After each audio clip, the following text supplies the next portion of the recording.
Hello YouTube, this is the Bootie Warrior, and I just saw the Joker, technically yesterday. I actually spent like a bunch of money to get a taxi ride, because we don't have a car.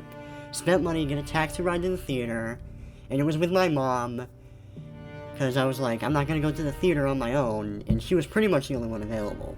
Basically, it's been a long fucking day, okay? So I needed to just let it sink in and think about the movie before I bothered talking about it. And there's a lot to say. Now, first of all, if you've seen the trailer, obviously it's an origin story to Joker. It looked like it was going to be twisted and dark. It's actually a lot more disturbing than that. Like, I would almost go so far as to say that this movie should count as a horror movie. It's not marketed as a horror movie, but for me personally, it has that kind of feel. Way darker than anything in the Chris Nolan movies. If you're expecting jokes in the movie, or, you know, like more comedy because it's the Joker, you pretty much don't get that at all. It was pretty uncomfortable from beginning to end. Very disturbing, and, like, literally half the time I was just sitting there in my seat, like...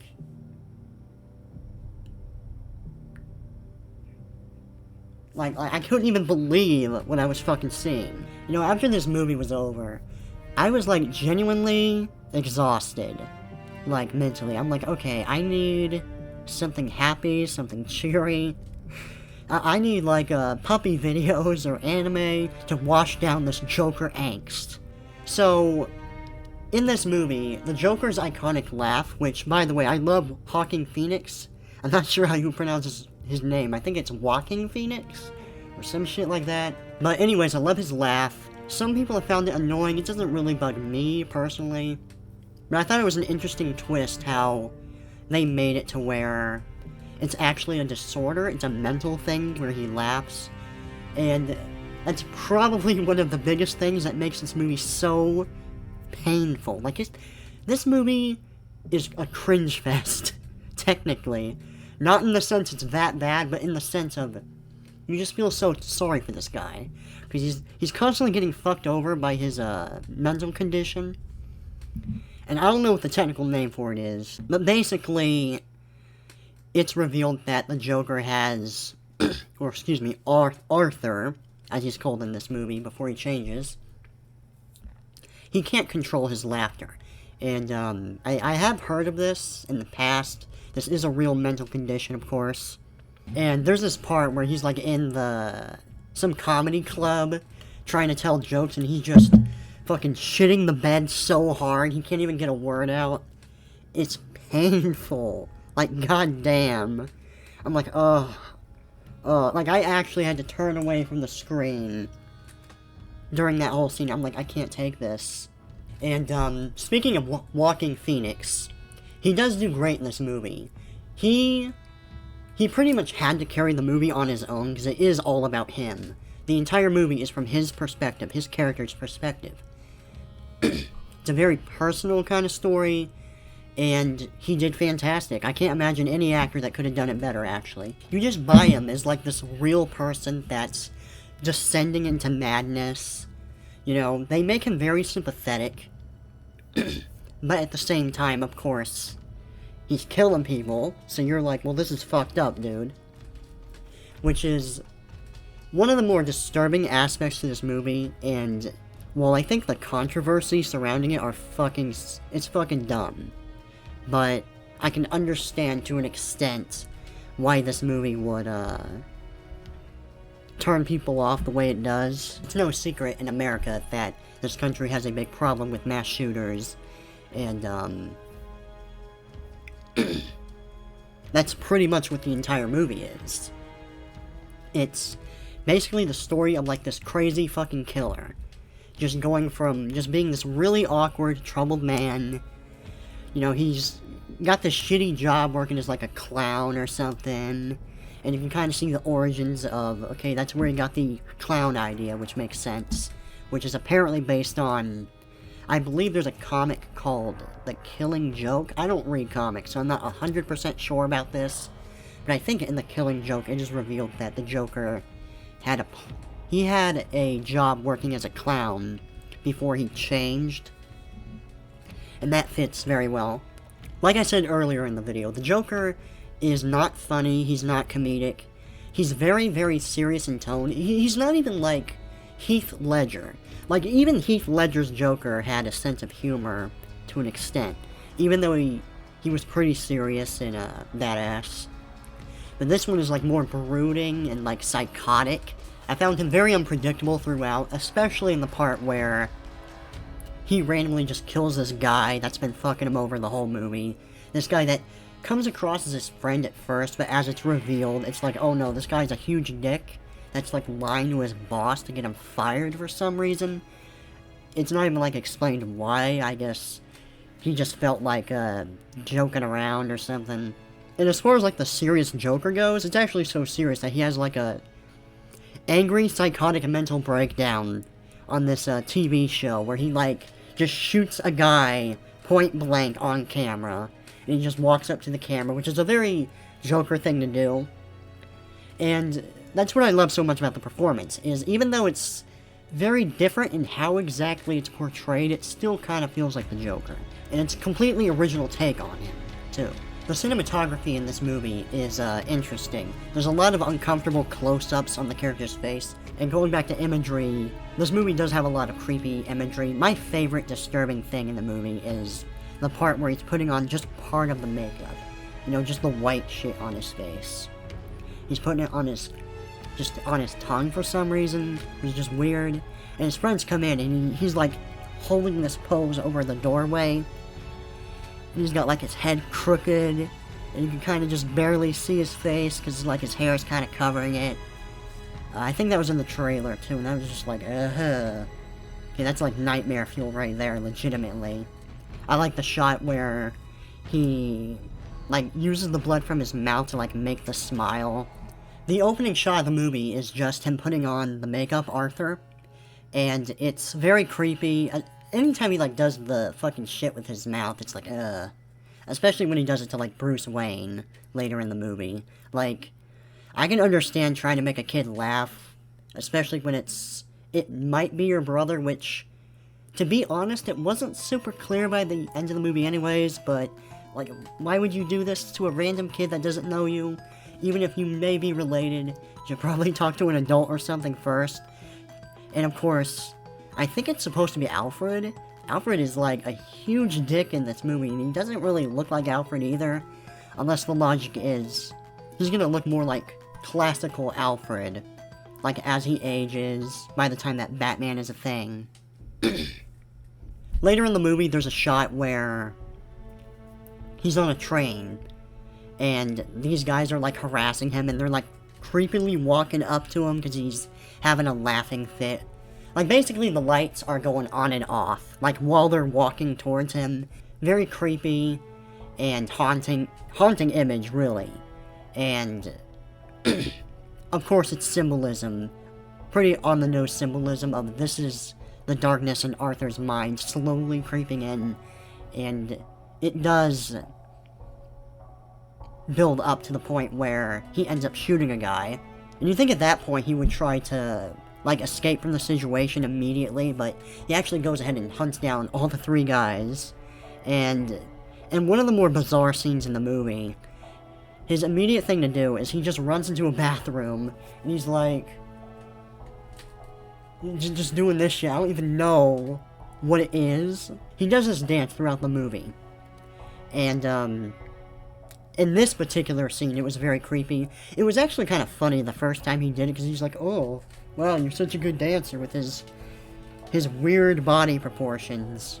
Apparently, Joaquin Phoenix actually got super skinny for the role, which, mad respect to you, man.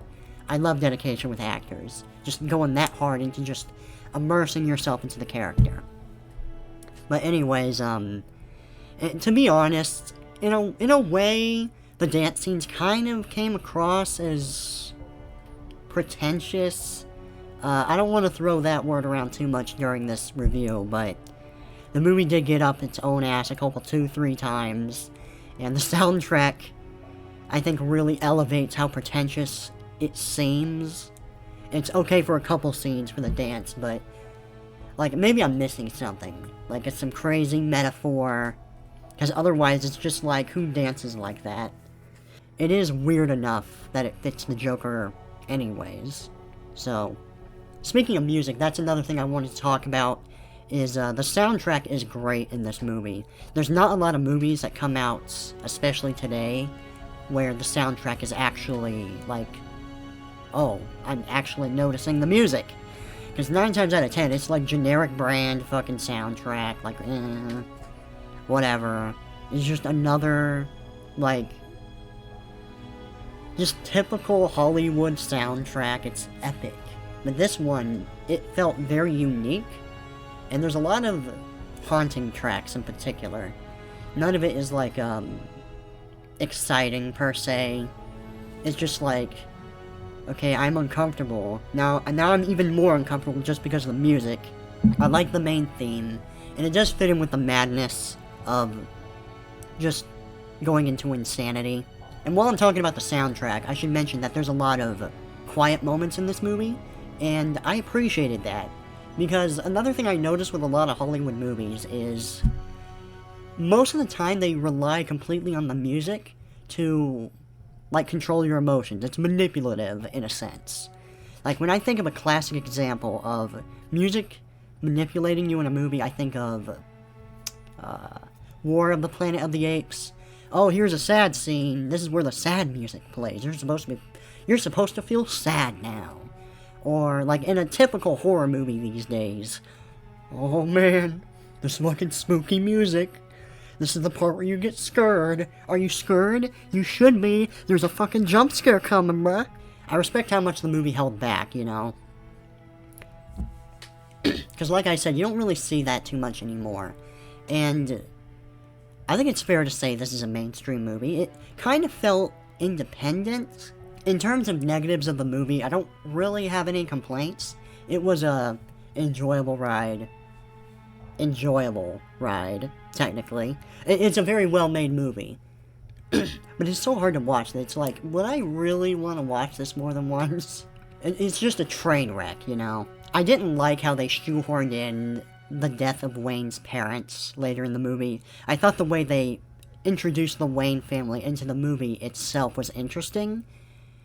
I thought it was kind of weird to have the Joker be Bruce Wayne's brother. Apparently that's a thing in certain Batman comics. But the movie also implies that it might be complete bullshit, because it turns out the mom is crazy. So I'm hoping that it's not actually canon, because honestly, I think it's kind of dumb and weird. I mean, as far as, like, connecting Batman to the Joker in that particular way, like, super, super close, closer beyond the fact of, like, their arch nemesises. Nemesi? Is that the proper word? Whatever. But I liked the most how they connected the Joker to Bruce Wayne's parents' deaths in the 1989 Batman movie, where it's like, yeah, the Joker was just a generic crook, he killed the family, and he made Batman, and then later, Batman made Joker. I love that about the 1989 movie. If you have to have that kind of super close connection between Joker and Batman, that's my favorite way to do it. But yeah, like, just the way it suddenly cut to the death of their parents was just kind of weird. And it kind of broke away from the scene a little bit. It messed up the pacing. The pacing just kind of comes to a stop for... I mean, it's just like 5-10 seconds, so it's not really that bad, but it's literally like just some random asshole. You got it coming, man. Just bam, bam. And I find it interesting that the theme of the movie ends up being the rich versus the poor. That's like the big political movement going on in this movie. But that's not even really the reason that the Joker does it. He does it because he's just really angry and bitter internally. He's getting picked on, but it's not like... It doesn't feel like the rich are completely responsible or really directly related at all to the Joker's plight. But it is interesting how, like, the rest of Gotham gets into that mentality, and I think it's interesting of, like, if they're implying, yeah, this is when things went to shit in Gotham. This is when crime became a huge problem in Gotham, because of the Joker. I like that idea. Oh, and there is one confusing thing at like the very end of the movie where Joker's laughing to himself in an Arkham Asylum, I assume, in some mental institute, and the woman's like, "What's so funny?" And he's like, "You wouldn't get it," which I like that line, but he thinks of Bruce Wayne's parents dying even though he couldn't have seen it because he was on the car knocked out. Supposedly, they weren't planning on doing a sequel to this, which I kind of respect, because the DC movies in general tend to be really shitty, and it's like, yes, let the good one just be its own thing, let it just be pure, you know, don't fuck it up with sequels, but apparently Joaquin Phoenix has changed his mind, maybe, about wanting to be in sequels, so we might actually see a sequel now. I don't know when, and, I'm actually a little excited to see where they're going with it. I don't know where they could go with it. It would probably have to involve Batman, I imagine.